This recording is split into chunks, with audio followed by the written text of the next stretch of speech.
Welcome back to Murder on the Streets. We are your hosts, Devin, Thanya, and Kawila. Marrissa. Today our show is being filmed rather than just recorded. If you're joining for the first time, our show contains depictions of violence and is not suitable for all audiences. Viewers use caution. Today we are discussing the Amanda Knox documentary released by Netflix in 2016.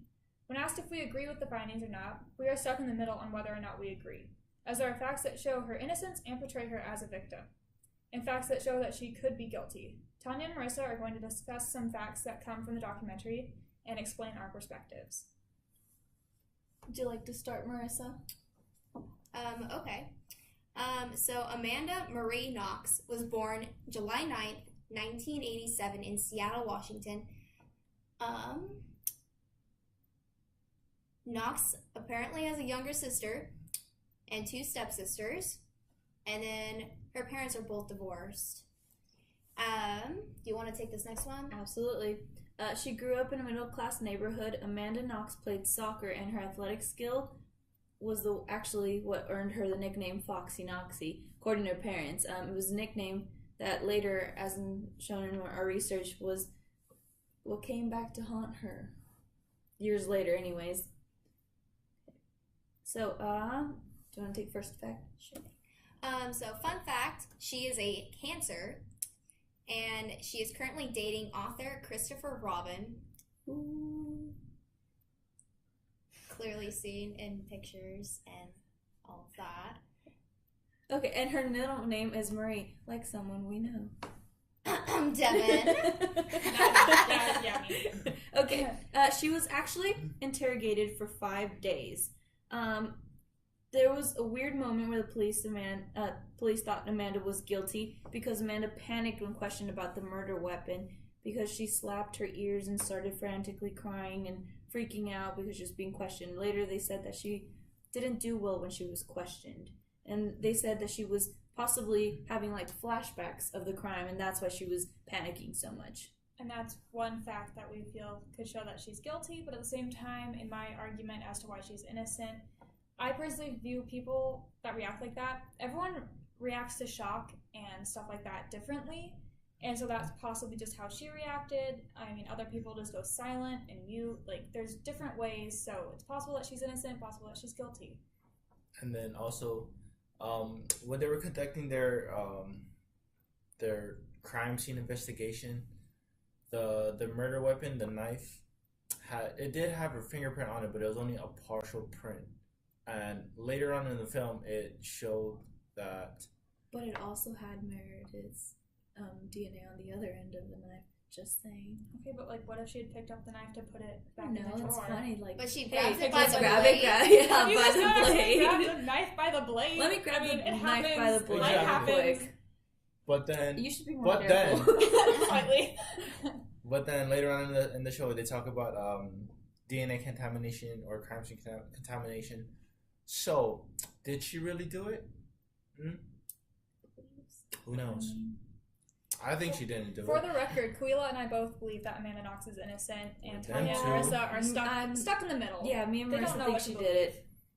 Sorry. Honestly, They don't know I what they're still talking believe Meredith Kircher committed suicide and Amanda just helped her. I That's a funny theory. I fully That's a funny believe theory. that.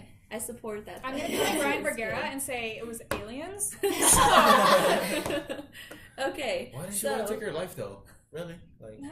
Hey, Okay. she was a struggling college student. We all feel that way. That's true. We stand in front of cars and say, just run us over. Doesn't make For me want to kill tuition, it's myself. okay. This is getting This It's is true, true. though. That's It's true. just- We're never really We should serious. move It's a joke. on. Moving on. What does that mean? She full tuition? The police told Amanda Knox that she had HIV, even though she didn't. So they all said that it was a psychological thing because the police wanted a list of her former lovers to see if any of them could be either a suspect or a witness. And since she was fragile and vulnerable, they were like, well, let's tell her she has HIV so she can tell us who her lovers were. And then she also got tagged as Foxy whore, Knoxy. All the more reason to show that she is innocent. Okay, cool. Want to take the next fact? So the media is portrayed as the real villain. Throughout the whole documentary, they label Amanda Knox as Foxy Noxy, as Tanya They stated take like a before. childhood nickname. Oh gosh. Foxy Socks. Knox. Here they are. Socks. I got Boom. Fox socks. Yeah. Just for All this. right. So it was definitely a. It was very low to do that. Yes. Take it, that I do have to agree. It was very low to take a childhood nickname and make it, oh, it's Foxy Noxy, you know? She's Make her out to be a sex worker. yeah, like exactly. They just not only that, they use like complete media outlets that tracked everyday events during the trial, and you know they reported a lot of sensational and untrue stories surrounding the case, like Exactly. the Foxy Noxy Yeah. situation, and like Nick Piso, the reporter, he was a journalist. He was a journalist. He admitted that the documentary that he didn't fact check his stories until before they were published. Which leads to a lot of issues with lying and all of that good jazz. In my opinion, I feel the movie did a really great job showing how the media reacted and how people reacted to the case.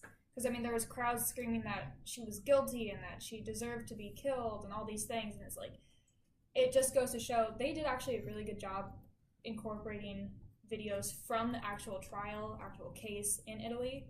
So I think that was a good job on their part. Mm-hmm. I still think she did it. Hey, I am fully supporting my suicide notion. Well, they did have good facts to back up the whole documentary. I do think that they did a really good job at, you know, looking for things like, for example, getting the journalist to say, I didn't check my facts. But I do think it was biased. It was I do definitely think it was biased because the person who's making this documentary is like we learned for film noir. They're gonna shape it into what they believed, into what they. As much as you want to be unbiased, someone always has an opinion. Yes.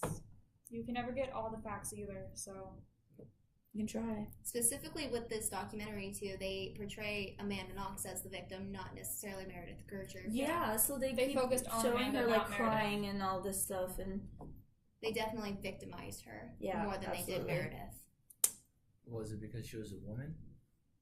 Probably. they were so excited about it. They did say it in the documentary. They were like, this Rudy or the other guy who Yeah. actually. Yeah, it was Rudy. They're I like, believe he's killed not her. exciting. We don't want him. Yeah. He's not exciting. We wanted Amanda, the female. The female suspect, sex yeah. worker.